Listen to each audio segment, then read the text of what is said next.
My billionaire husband's personal assistant had a son for him, and his mother paid me $3.7 million to disappear. I took it. 12 years later, sign it. I stared at the check on the marble countertop. $3.7 million. The number looked obscene, written out in Vivienne Westwood's perfect cursive. I'm sorry? My voice came out smaller than I intended. Vivienne didn't look up from her phone. We were in her penthouse kitchen, all Italian marble and custom cabinetry that cost more than my childhood home. She'd summoned me here at 9 in the morning with a text that said simply, "We need to discuss your future." I thought she wanted to plan Ethan's birthday party. I was so stupid. The check, Claire, and the NDA beside it. Sign both, and this unfortunate situation resolves itself cleanly. She set her phone down and finally met my eyes. You'll be comfortable. More than comfortable. You can buy a lovely home somewhere.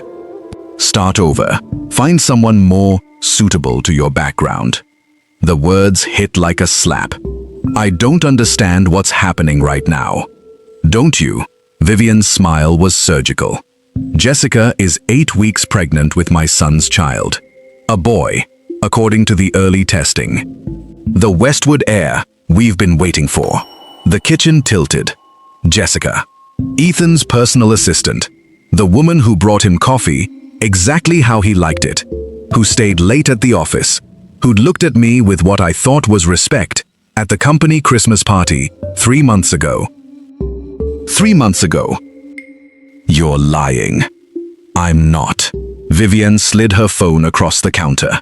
On the screen was an ultrasound image, date stamped. Below it, a text from a number saved as J. Hartley. It's done, doctor confirmed. Baby is healthy. My knees went weak. I gripped the counter. Ethan wouldn't. Wouldn't what? Sleep with an intelligent, accomplished woman from an appropriate family. Vivienne took the phone back. Claire, you're a sweet girl. You are. But you've been trying for 2 years to give my son a child, and your body simply won't cooperate. I needed to secure the family legacy. You needed to. The words finally connected. You orchestrated this?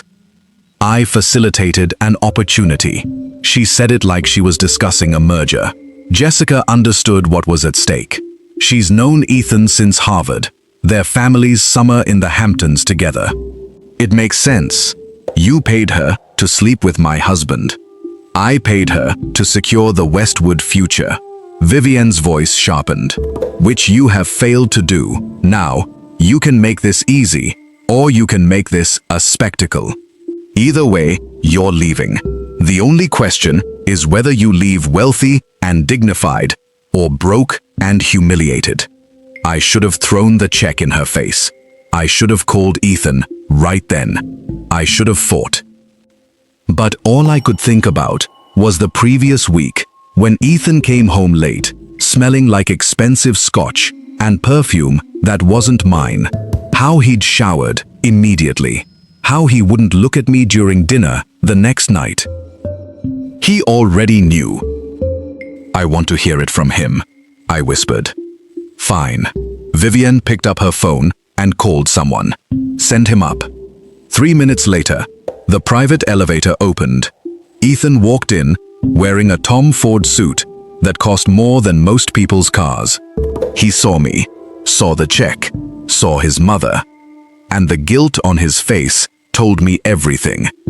Claire, is it true? He closed his eyes.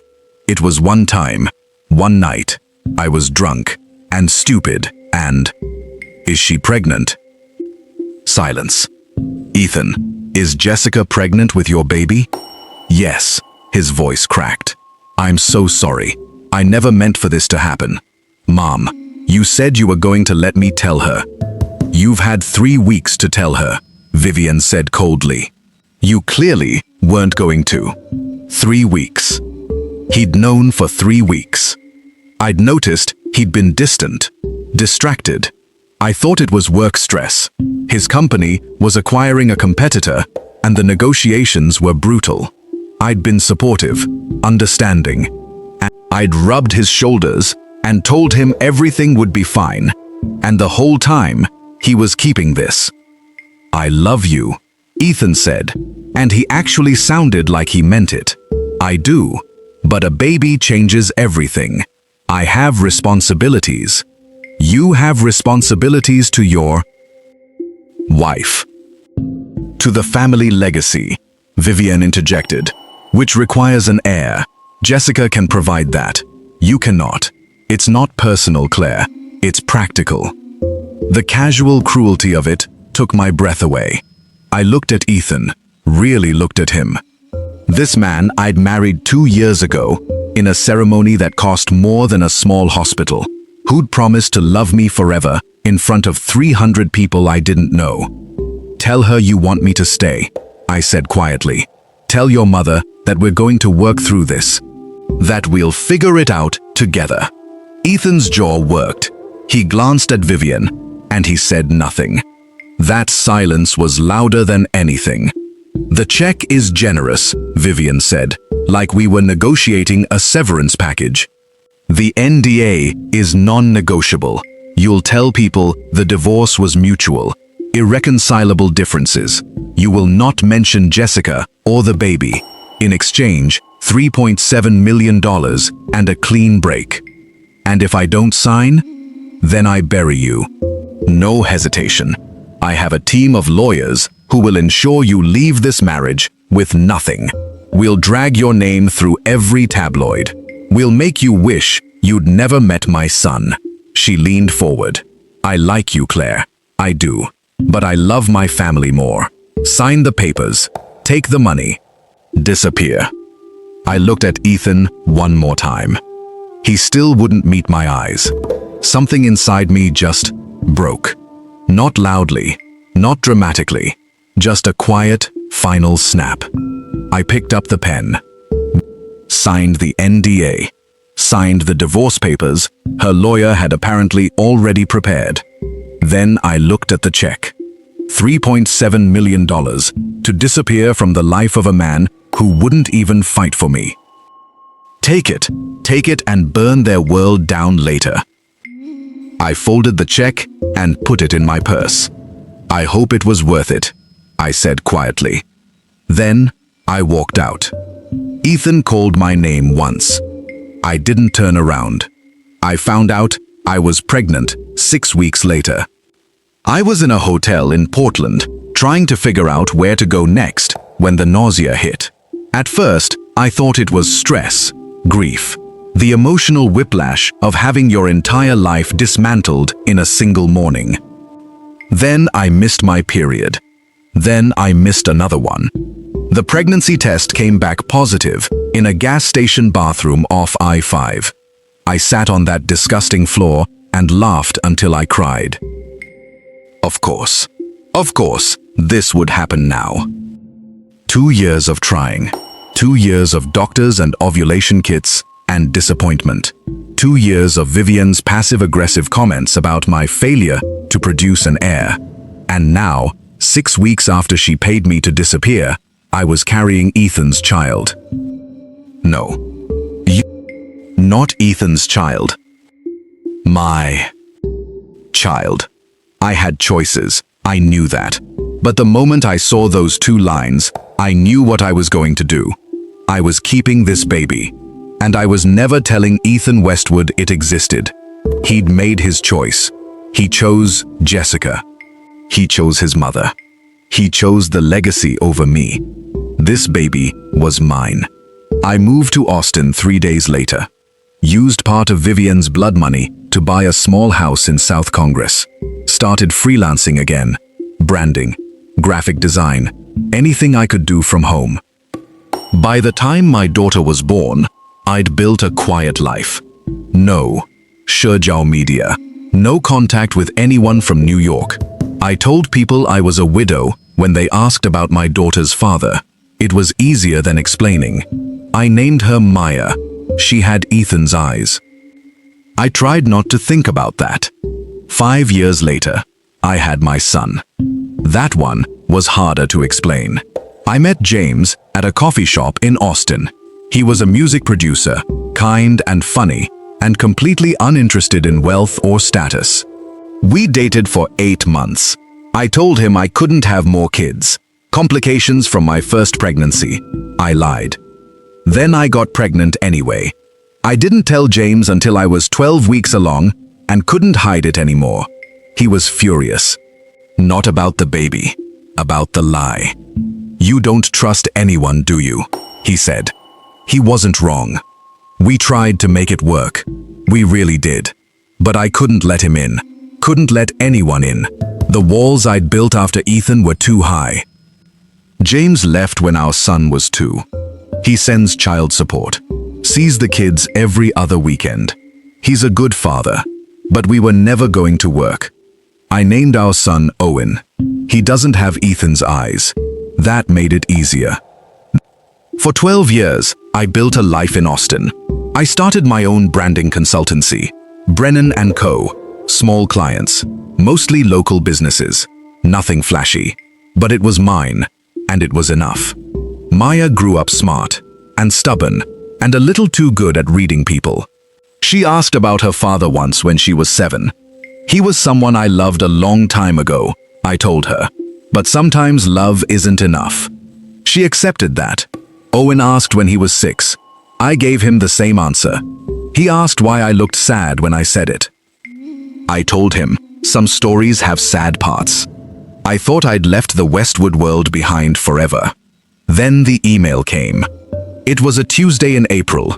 I was in my office, a renovated bungalow near Zilker Park, when my assistant knocked. "Claire, you're going to want to see this." I looked up from the branding deck I was reviewing. "What's up?" "Email from a law firm in New York. Subject line says it's about Vivienne Westwood's estate." The coffee in my hand went cold. No. I hadn't heard that name in 12 years. I'd built an entire life around not hearing that name. "Forward it to me." The email was brief. Vivienne had died 3 weeks ago, peacefully, in her sleep, at her estate in Connecticut. The funeral had been private. I wasn't invited, obviously, but her will included a provision that required my presence at a reading in New York. A provision. I almost deleted it, but there was an attachment, a scanned letter with Vivienne's handwriting. "Claire, if you're reading this, I'm dead and can finally be honest. You deserve to know the truth about what I did. Come to New York. I owe you that much." "Absolutely not," I said out loud. I had 2 kids, a business, a life that didn't include the Westwoods. But the letter sat in my inbox like a bomb. "You deserve to know the truth about what I did." What else had she done? I lasted 3 hours before I retrieved the email from the trash. Then I called James. "I need you to take the kids for a week." "Claire, it's not my week." "I know, but something came up. Please." He heard something in my voice. "Is everything okay?" "No, but it will be." I hoped that wasn't a lie. I booked a flight to New York the next day, told Maya and Owen I had a business meeting. Maya, 12 years old and too perceptive, narrowed her eyes. "You look scared." "I'm not scared." "You're lying." "God, she's too much like me." "It's complicated, baby. I'll explain when I get back."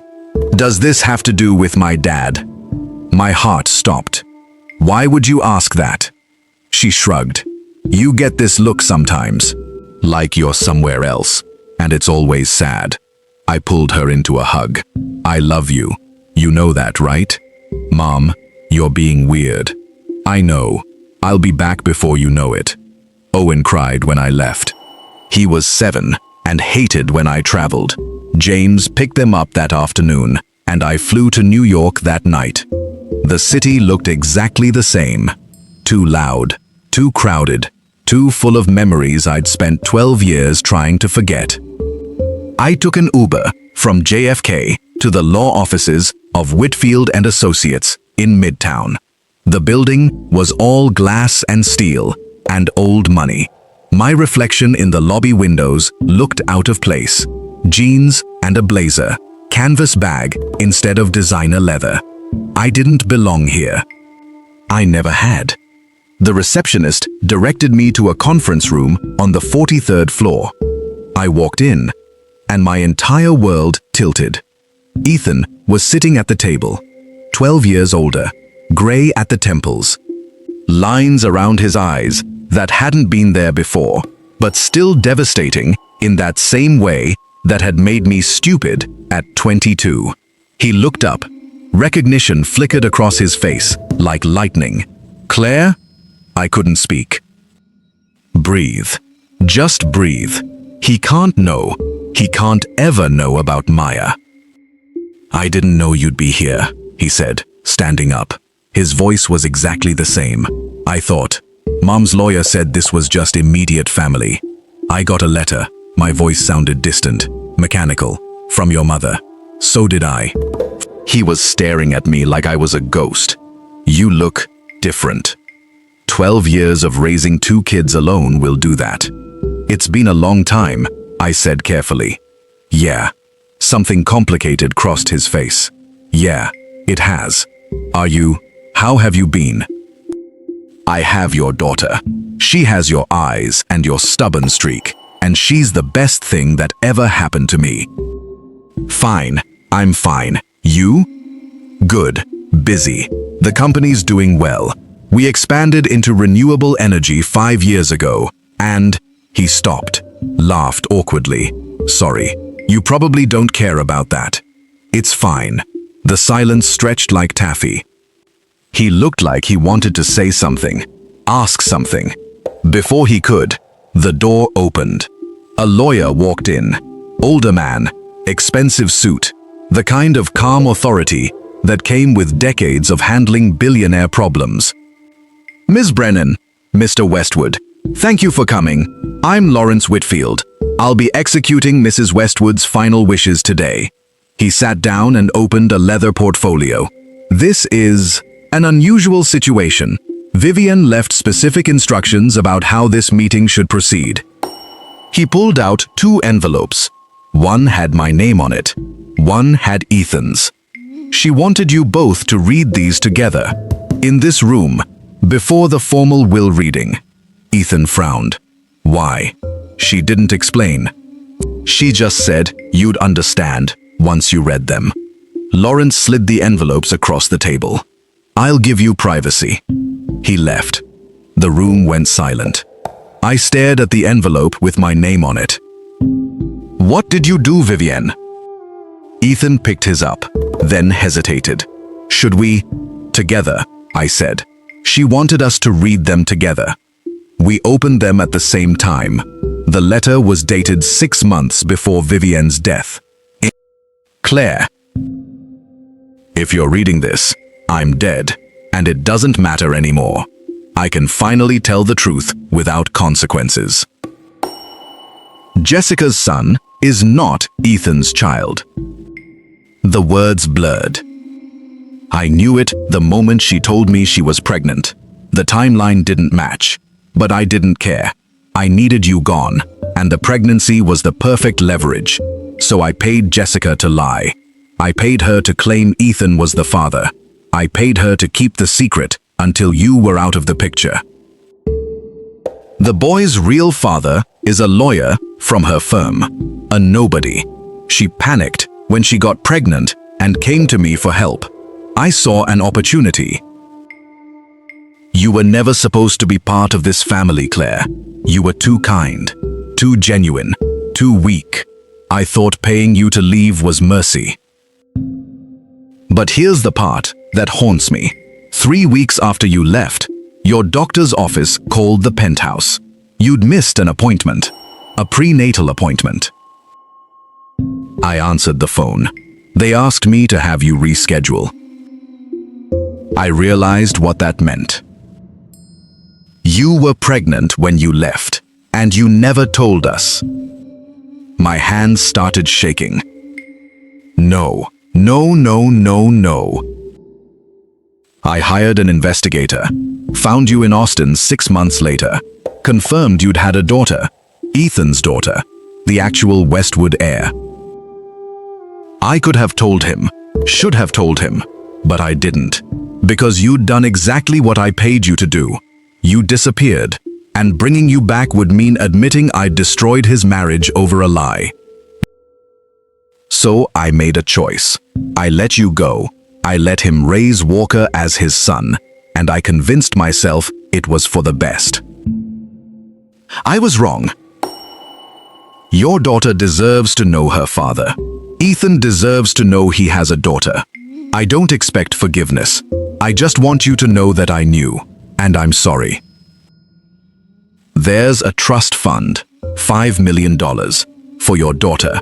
Her name is Maya, according to my investigator. She'll have access when she turns 18. It's not enough, I know that, but it's all I can give now. Vivienne. The letter fell from my hands. The room was spinning. She knew about Maya for 12 years, and she never said anything. I looked at Ethan. His face was white. He was staring at his own letter, hands shaking. What does yours say?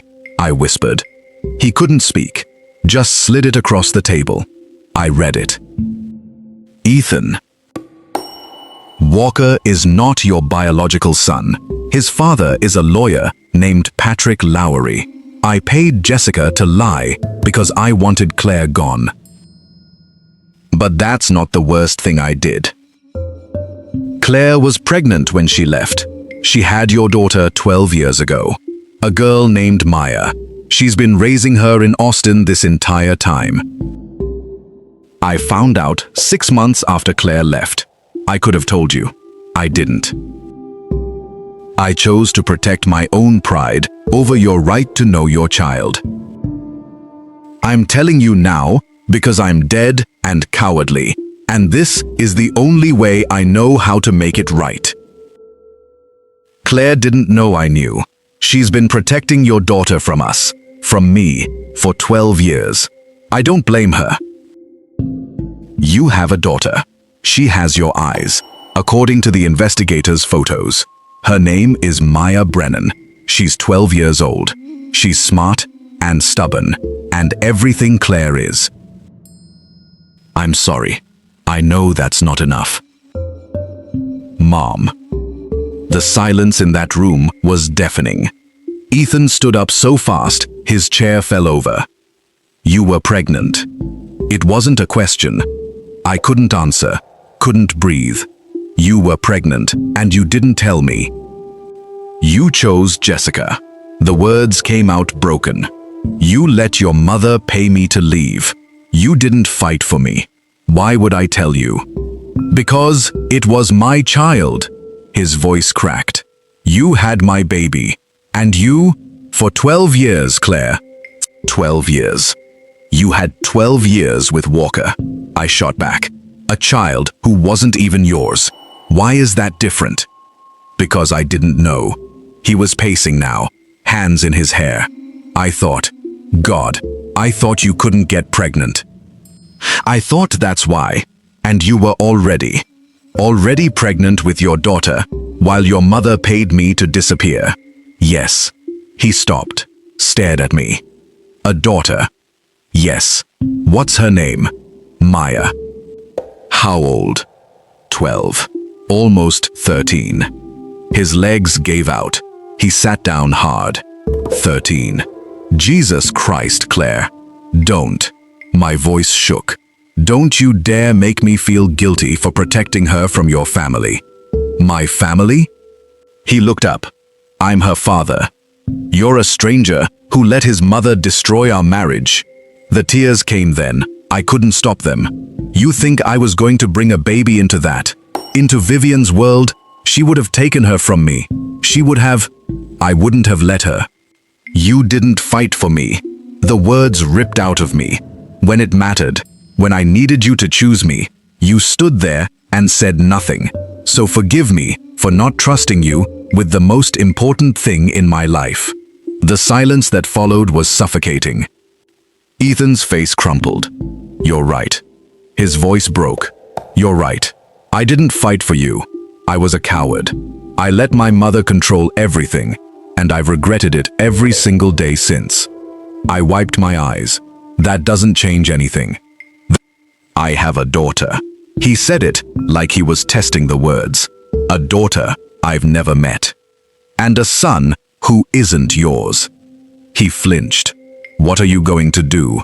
I asked. I don't know. He looked destroyed. What are you going to do? What I've been doing. Raise my daughter. Protect her. From me? From being a Westwood. I stood up. That's not a life I want for her. That's not your choice to make alone. I've been making it alone for 12 years. Because you didn't give me a choice. We stared at each other across the table. Two people who'd loved each other once. Two people who'd destroyed each other. Does she know about me? Ethan asked quietly. She knows her father was someone I loved a long time ago. That's all. She deserves more than that. Maybe, but that's all I can give her right now. Lawrence knocked on the door. Are you ready to proceed? No, we both said. He nodded. Mrs. Westwood anticipated you might need time. I'm authorized to schedule a follow-up at your convenience. Next week, Ethan said. His eyes never left mine. I need time to process this. But Claire, I want to meet her. Maya, I want to meet my daughter. My throat closed. I don't know if that's a good idea. I don't care. His voice was firm now. She's my daughter. I've missed 12 years. I'm not missing any more. She doesn't know you exist. Then tell her. It's not that simple. It is exactly that simple. He stood up. You tell her she has a father who wants to know her, and then you let me meet her, or I'll get lawyers involved. The threat hung in the air. There it is, the Westwood in him. You don't get to threaten me. I'm not threatening. I'm telling you how this is going to go. His jaw was set. I understand why you left. I understand why you didn't tell me. But that ends now. She's my daughter, and I have rights. Rights? I laughed bitterly. You want to talk about rights? You gave those up when you let your mother pay me to disappear. I didn't know about the money. The room went silent. I stared at him. What? The money. The 3.7 million. I didn't know Mom paid you. He looked confused. I thought you left because of Jessica. Because I'd cheated. I thought the divorce was just over. I didn't know she offered you money. Oh God. He doesn't know. He still doesn't know I took it. Claire? His voice changed. What money? I couldn't answer. His eyes widened. She paid you to leave? Ethan. How much? It doesn't matter. How much? $3.7 million. The words felt like ash. She gave me a check and an NDA, and I signed both, and I left. The look on his face broke something in me. You took money to leave me. You'd already chosen Jessica. I didn't choose anyone. I made a mistake. I was trying to figure out how to fix it. He backed away from me. And you took money from my mother and disappeared. What was I supposed to do? She threatened to destroy me in court. You were barely even fighting. So you took the money and ran. Yes. I took the money and I ran, and I built a life for myself and for our daughter without any help from you or your family. You didn't need help. You had $3.7 million. The bitterness in his voice cut like glass. That's not fair. None of this is fair, Claire. He grabbed his jacket. My mother paid you to disappear. You took it. You were pregnant, and you never told me. You kept my daughter from me for 12 years, and now you're standing here, acting like you're the victim. I am the victim. So am I. He turned on me. I lost my wife. I raised a child who isn't mine. I missed 12 years with my actual daughter. We're both victims, Claire, of my mother, of circumstances, of each other. I had no response to that. He walked to the door, then stopped. I'm going to Austin next week, and I'm going to meet Maya. You can make that easy, or you can make it hard, but it's happening. She has a life, a routine. She doesn't need this chaos. She deserves to know her father. His voice softened. Please, don't keep her from me. I have another child. The words came out before I could stop them. A son. Owen. He's 7. Ethan froze. You remarried? No. His father and I, it didn't work out. But Owen exists. And if you come into Maya's life, you come into his too. And they're a package deal. Something complicated crossed his face. Okay. I have a son who's not mine, and a daughter I've never met. I think I can handle complicated. He opened the door. 1 week, Claire. Figure out how to tell her. Because I'm coming, whether you're ready or not. Then he left. I stood in that conference room for 20 minutes, trying to remember how to breathe. Then I called James. I need you to keep the kids for another week. Claire, what's going on? Their father knows they exist. Silence. I thought you said he was dead. I lied about a lot of things.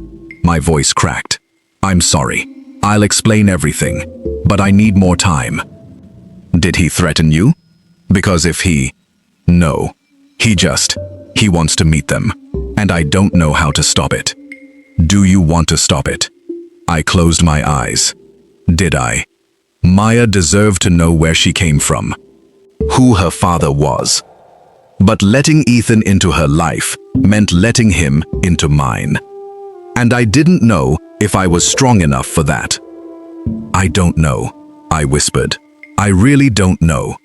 I flew back to Austin that night. Didn't sleep on the plane, just stared out the window at the darkness and tried to figure out how to tell my 12-year-old daughter that her father, the one I'd told her was just someone I loved a long time ago, was actually a billionaire CEO who didn't know she existed until yesterday. This is going to go great. James was waiting at my house when I got home. The kids were asleep. He'd made coffee. Talk, he said. So I did. I told him everything. The marriage, Vivian's manipulation, the pregnancy I didn't discover until after I'd already taken the money and left. 12 years of silence. Jesus, Claire, I know. Does Maya know any of this? She knows I was married once. She knows it ended badly. That's it. James ran his hands over his face. And this guy, Ethan, he's coming here? Next week. He says he wants to meet her. And you're going to let him. I looked at him. Do I have a choice? You always have a choice. Not this time. I wrapped my hands around the coffee mug. He's her father. She deserves to know him. And if I fight this, he'll take me to court. He has unlimited resources. I have $3.7 million. I flinched. I invested most of it. I said quietly. Put it in trusts for the kids. That's how I bought the house, started the business. I didn't touch it for myself. Does that make you feel better? No. I met his eyes. Nothing about this makes me feel better. James was quiet for a long moment. What do you need from me? Can you be here when he comes? Owen thinks you're his dad. But Maya, she's going to have questions. And I don't want her to feel like her whole life is falling apart. Her whole life is falling apart. I know. My voice cracked. I know. And it's my fault. And I don't know how to fix it. He reached across the table and squeezed my hand. You tell her the truth. You let her be angry. And you don't let some billionaire make you feel like you did something wrong by protecting your kid. I wanted to believe him. I really did. I waited until Saturday to tell Maya. Owen was with James for the day. Maya was in her room, probably on her phone, even though she wasn't supposed to be. I knocked. Yeah? I opened the door. She was lying on her bed, sketching in the notebook I'd given her for her birthday. She had my artistic eye, Ethan's focus. God, she's going to hate me. Can we talk? She sat up, immediately wary. About what? About your father. Her whole body went still. What about him? I sat on the edge of her bed. I haven't been completely honest with you. About who he is. About why he's not in your life. Mom, his name is Ethan Westwood. He's a CEO in New York, and until a few days ago, he didn't know you existed. Maya stared at me. What? I left him before I knew I was pregnant with you. And I never told him because the situation was complicated and I was trying to protect you. Protect me from what? From his family. From that world. I stopped. Started over. When I was married to your father, his mother paid me to leave. She thought I wasn't good enough for him, and I took the money because I was young and scared, and I didn't know what else to do. Maya's face was unreadable. You took money to leave? Yes. How much? She sounds like Ethan. $3.7 million.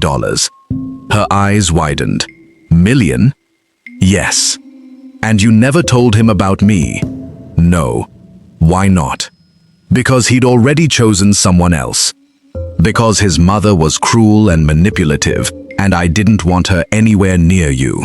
Because I was angry and hurt, and my voice broke.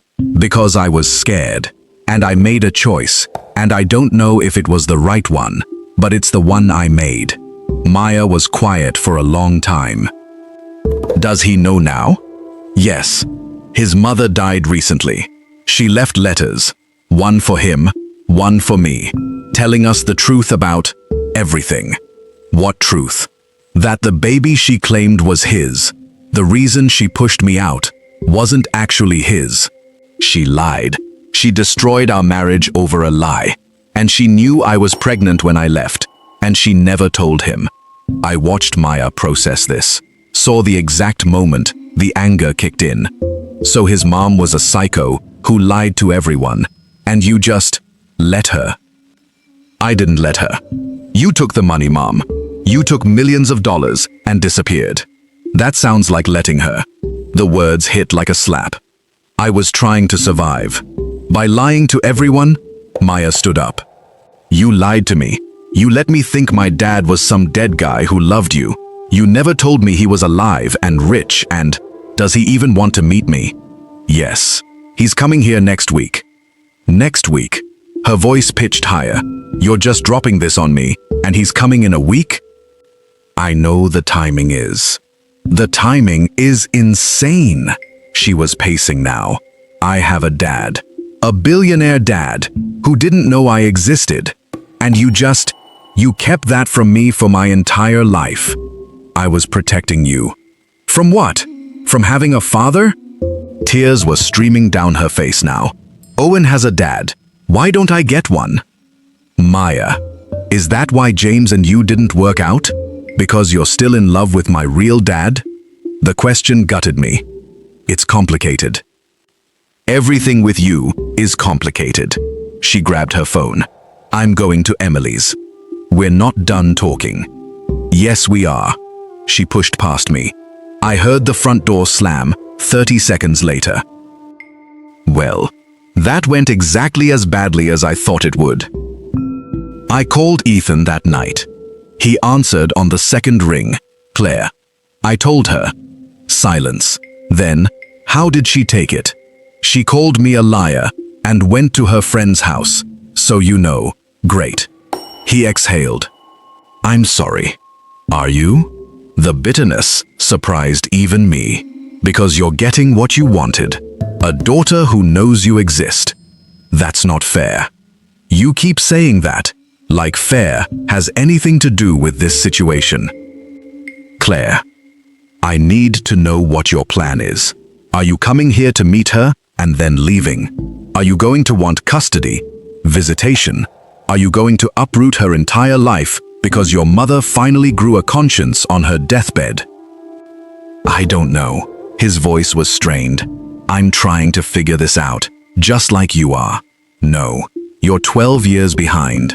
I've been figuring this out alone since the day she was born. And whose fault is that? The line went silent.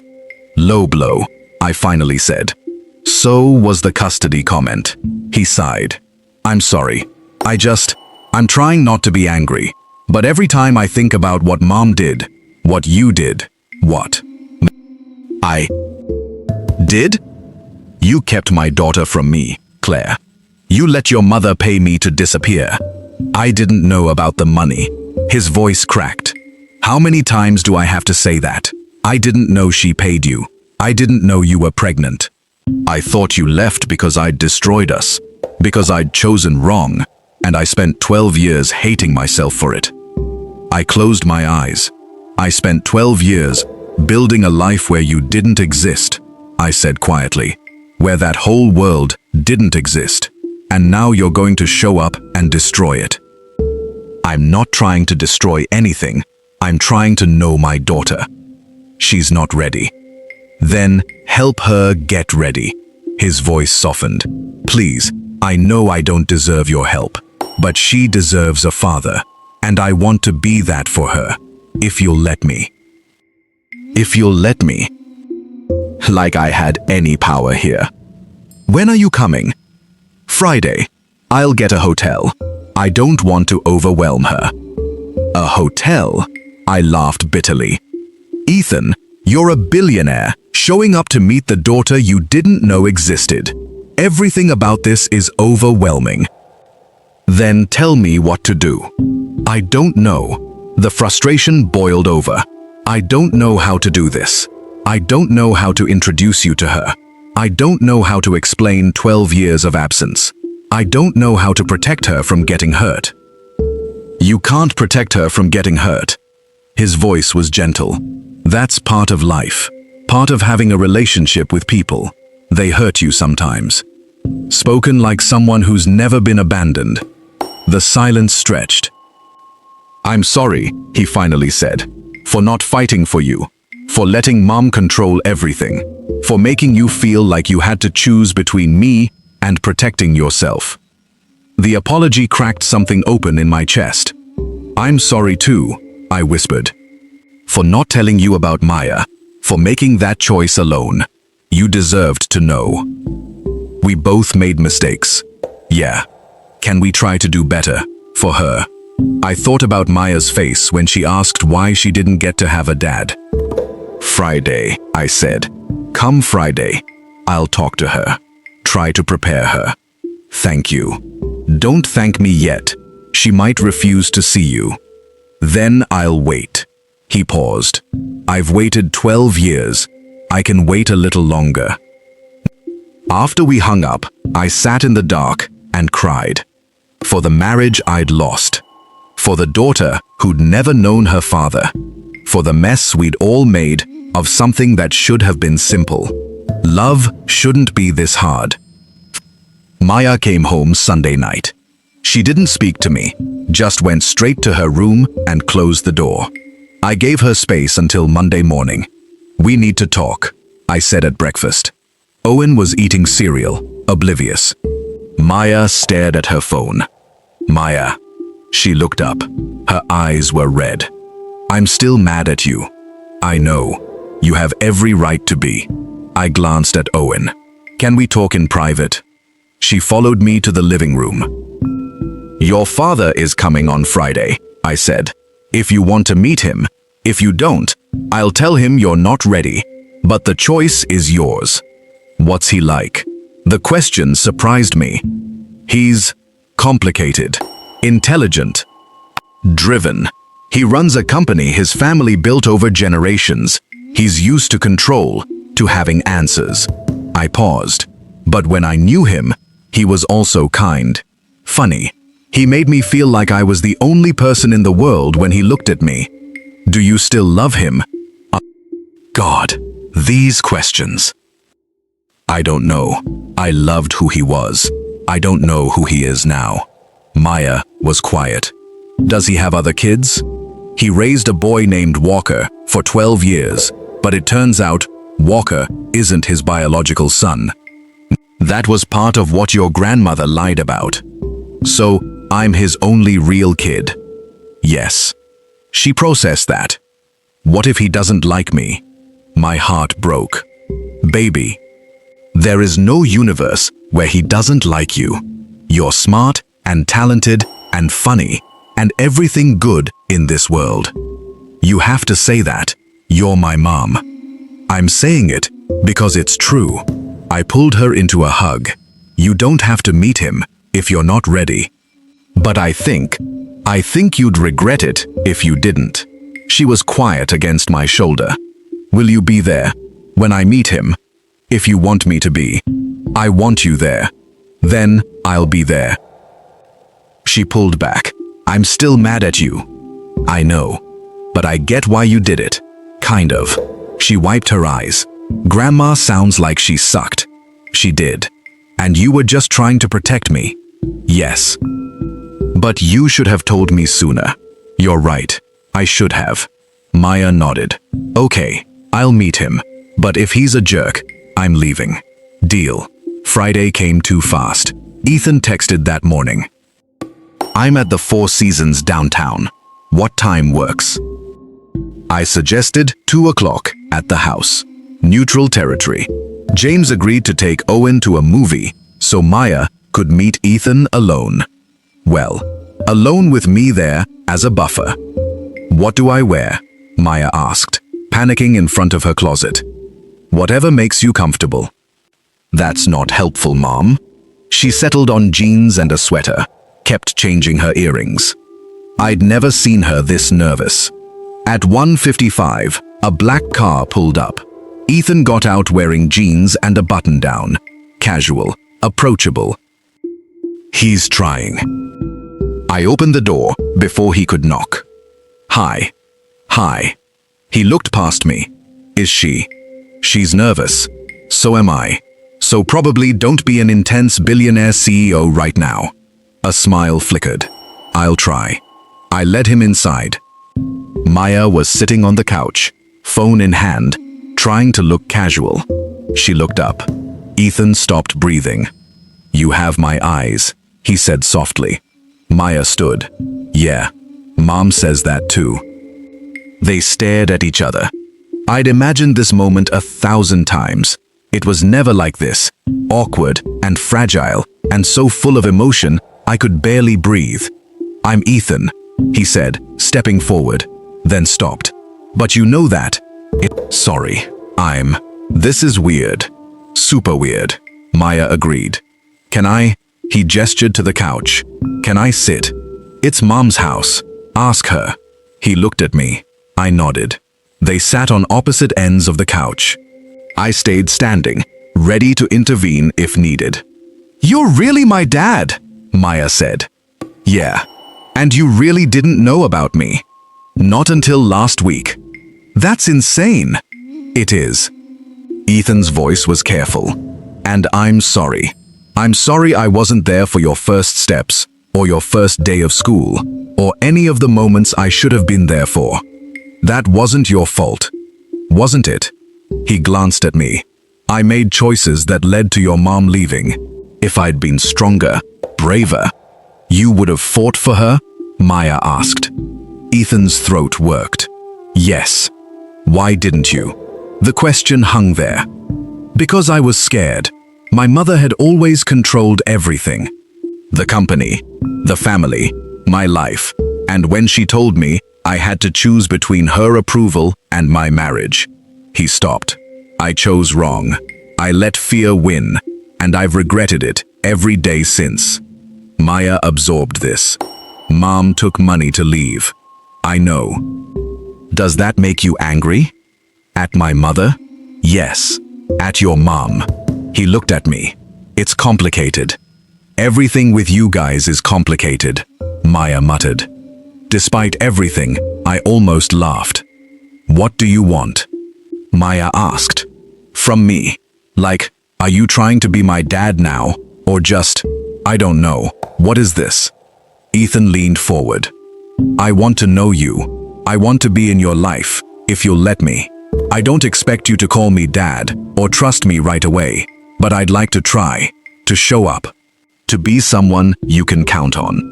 Mom says you run a big company. I do. So you're busy.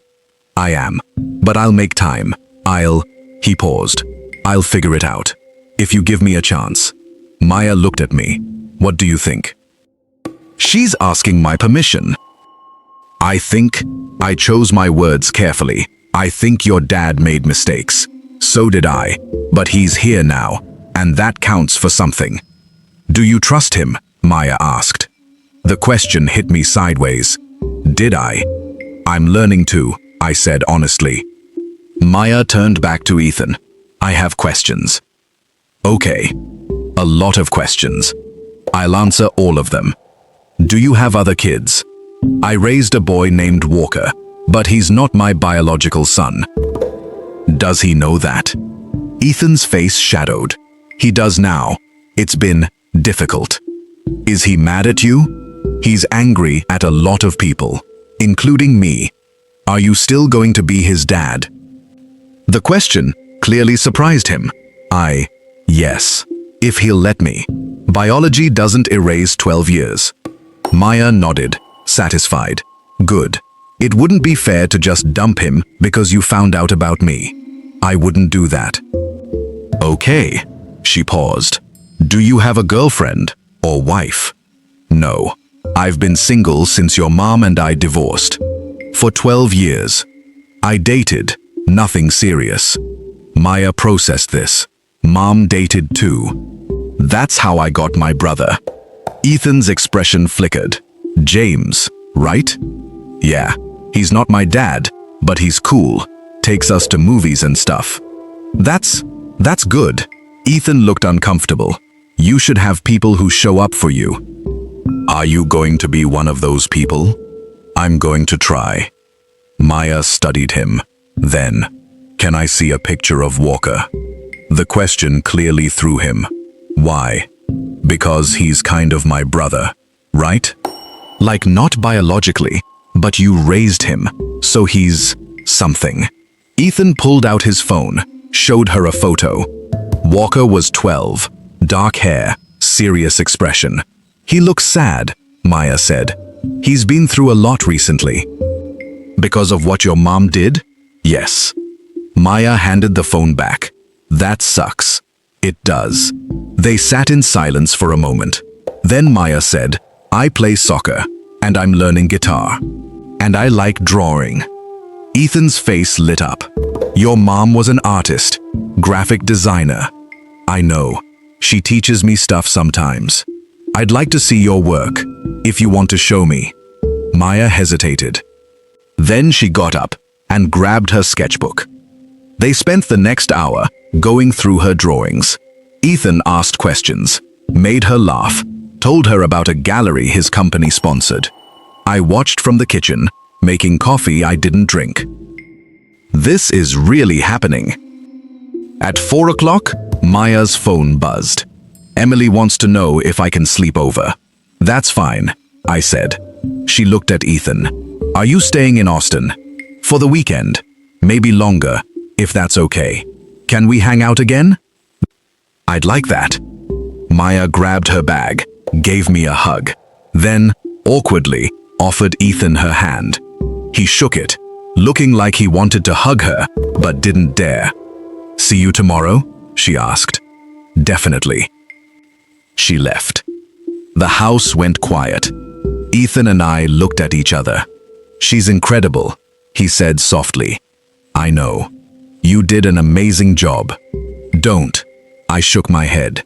Don't give me compliments like that. It's weird. It's true. It's weird because 12 years ago, you were supposed to be doing this with me, and instead, I stopped. Sorry, that's not fair. It is fair. He stood. All of it is fair. I wasn't there. You raised her alone. You turned out an incredible kid. You deserve credit for that. I didn't know what to say. Do you want coffee? I asked instead. Real coffee this time, not the stuff I was pretending to make in the kitchen. He smiled. Yeah, and that would be good. We sat at my kitchen table, a farmhouse piece I'd refinished myself, and drank coffee in the same awkward silence that used to fill his penthouse. How's Walker handling everything? I asked. Not great. He's angry, confused. He feels betrayed by everyone. Me, Jessica, my mom. Is Jessica in jail? Pending trial. Fraud. Conspiracy. Her lawyers trying to negotiate a plea deal. He ran his hand over his face. I'm trying to get custody, but it's messy. Does he want to live with you? I don't know. He barely talks to me. Give him time.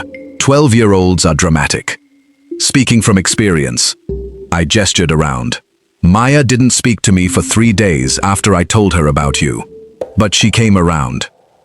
She did. I paused. She likes you. Yeah? She wouldn't have shown you her sketchbook if she didn't.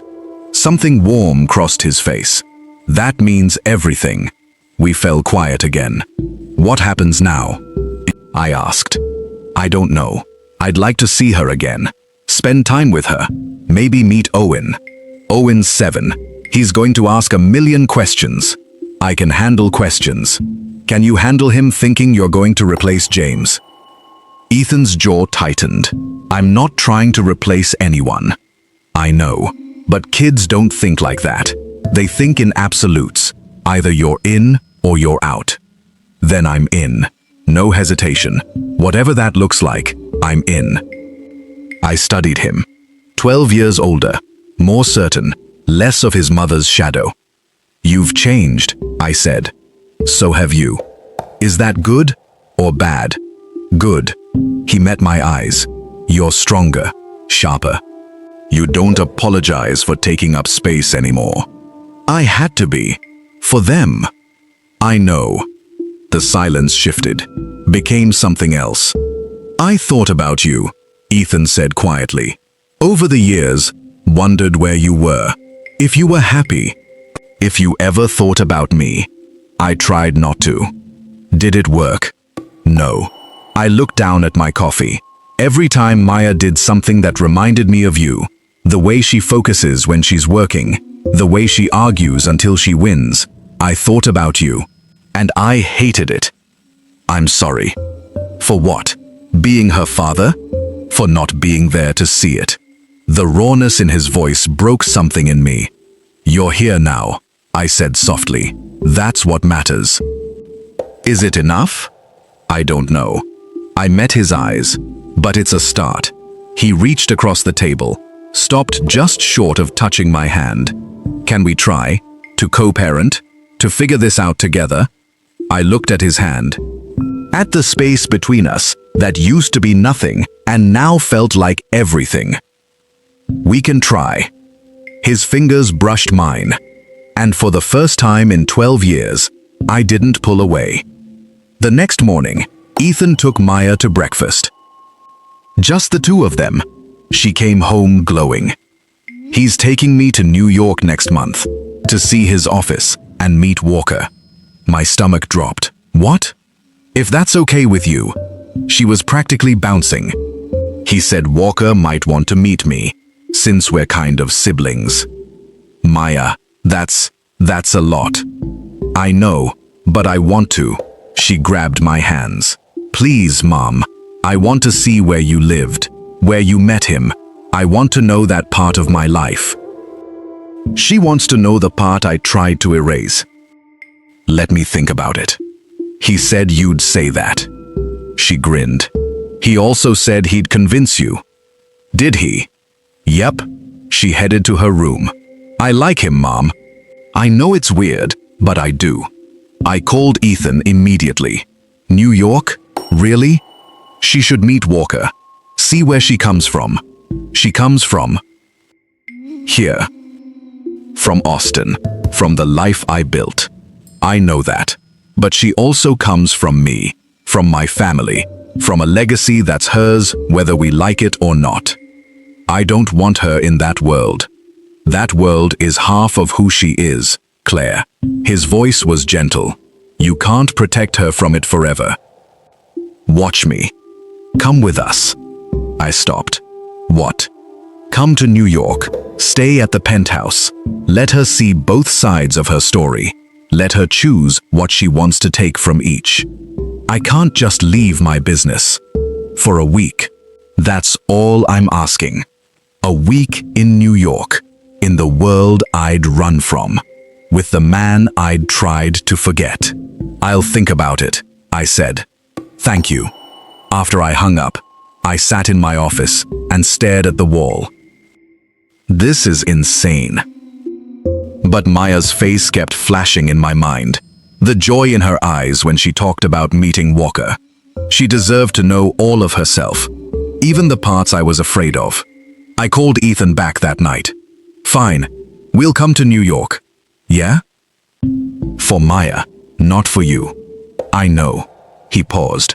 But I'm glad you're coming anyway. Don't read into it. Wouldn't dream of it. But I could hear the smile in his voice. And despite everything, I smiled too. 2 weeks later, we flew to New York. Maya pressed her face against the window as we descended, watching the city light up below us. Owen was less impressed. It's loud. Very loud, I agreed. Ethan met us at the airport with a car. Not a limo, he'd learned that much. Just a black SUV with a driver. Maya hugged him. Actually hugged him. Owen hid behind me. This is Owen, I said. Owen, this is Ethan. He's Maya's father. Are you rich? Owen asked. Ethan crouched down. Yeah, I am. Cool. Can we get ice cream? Despite everything, I laughed. I like him, Ethan said, standing. The penthouse was exactly as I remembered. Marble floors. Floor-to-ceiling windows. Art that cost more than most houses. Maya's jaw dropped. You lived here? For 2 years. It's like a museum. That's what I always thought too. Owen ran straight for the windows. Mom, I can see everything. Ethan showed us to the guest rooms, 2 of them, connected, with a view of Central Park. Walker will be here tomorrow, he said, if you're ready. Maya nodded. I'm ready. But I saw the nervousness in her eyes. That night, after the kids were asleep, Ethan and I stood on the balcony. The city stretched out below us, alive and glittering and full of memories.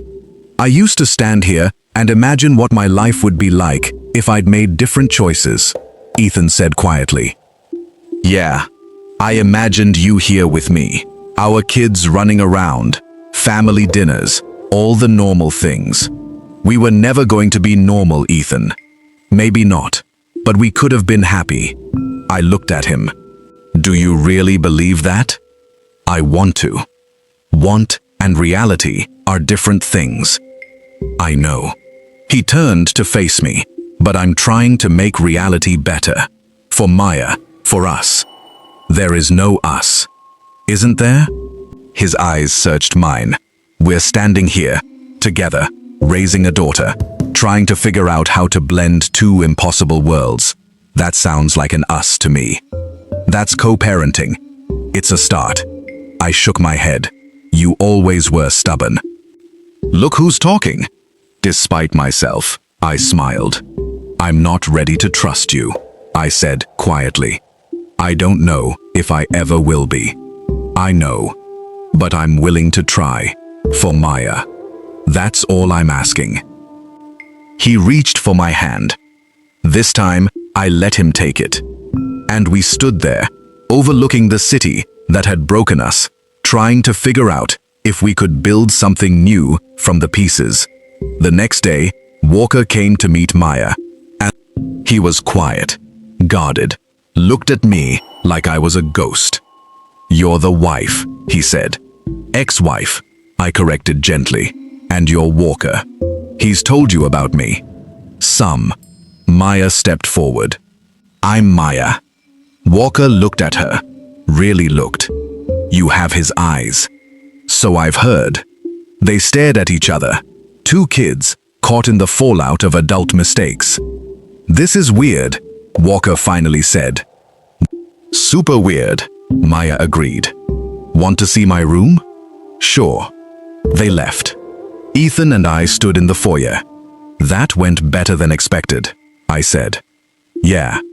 He was watching the hallway they'd disappeared down. Maybe they'll be okay. Maybe we all will be. He looked at me. Is that hope I hear? Don't push it. But I was smiling. And so was he. That night, the four of us, me, Ethan, Maya, and Walker, had dinner together. Owen had refused to come, preferring room service and cartoons. It was awkward, stilted, full of long pauses. But Maya and Walker started talking about school, about music, about the weird situation they'd found themselves in. And slowly, something shifted. We should make a pact, Maya said suddenly. No more lies, no more secrets. We just tell each other the truth, even when it's hard. Walker looked at Ethan. Even the adults. Especially the adults, Maya said, looking at me. I glanced at Ethan. He nodded. Deal, I said. No more secrets. Maya raised her water glass. To the weirdest family ever. We all clinked glasses. And for the first time in 12 years, I felt something I hadn't let myself feel. Hope. Not that everything would be perfect, but that maybe, just maybe, we could figure out how to be a family, whatever that looked like. Later that night, after the kids were asleep, Ethan found me on the balcony again. Thank you, he said, for coming, for letting me try. Thank you for showing up, for not giving up. I'll never give up on her, on you. On this? I looked at him. What is this, Ethan? I don't know yet. He stepped closer. But I'd like to find out, if you're willing. I'm terrified. So am I. I don't know if I can forgive you. Or your mother. Or myself. We don't have to figure it all out tonight. What about tomorrow? Tomorrow we take it one day at a time. He reached for my hand again. Together. I looked at our joined hands. At the city below. At the impossible mess we'd made. And were trying to unmake. One day at a time. I repeated. That's all I'm asking. I squeezed his hand. And we stood there. Two broken people. Trying to build something whole. For our daughter. For ourselves. For whatever came next. Because 12 years ago, Vivian Westwood paid me to disappear. And I took the money. But I came back with something she never could have planned for. A daughter who had her father's determination and my resilience. A second chance neither of us deserved, but both of us were willing to fight for. And maybe, just maybe, a future that looked nothing like the past, but was ours anyway.